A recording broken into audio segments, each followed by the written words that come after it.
Ve tarihten bir kişi de var, onun adı Hücr ibn Adi, tanıyorsunuz. Peygamber salavatullahın ahır ilk illerinde Peygamber'e sahabeliydi. Ahır ilk illerinde.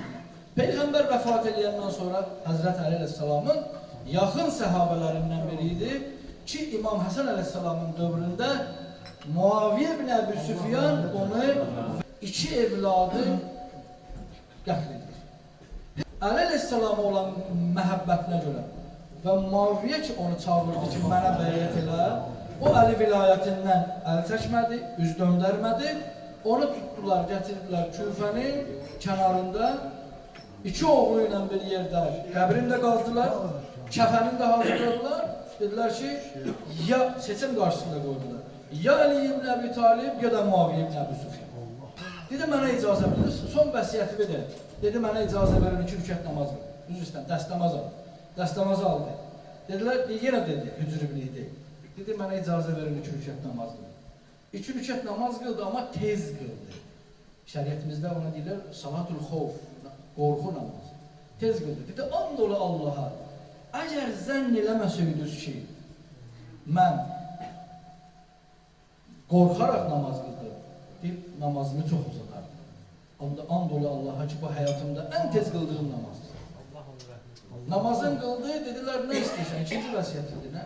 Dedi, vəsiyyətim budur ki, evlatlarımı məndən qabaq öldürəsiz. Oğlanları da atalarına tam təslimdir. Bax, Əli məhəbbəti insanı görürsünüz neyindir?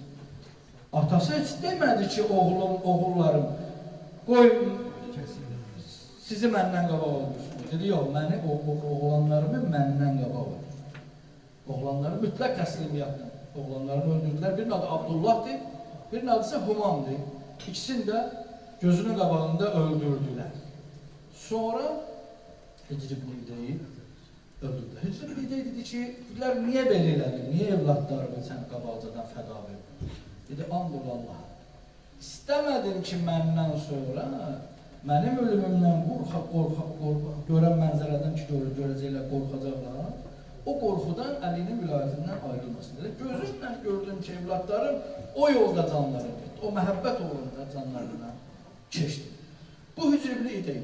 Hücr ibn Adi'yi öldürdülər və başı apardılar Şam şəhərinin darvazasından astılar. İslam dini qurulandan sonra Muaviyyəyə qədər hələ də ki bir müsəlmanın başı kəsilib Şam darvazasından asılmamışdı. Kim ilk dəfə bunu Muaviyyəyə İlk dəfə də onun başı asılıb Şam darvazasında. Hicr ibn Adi.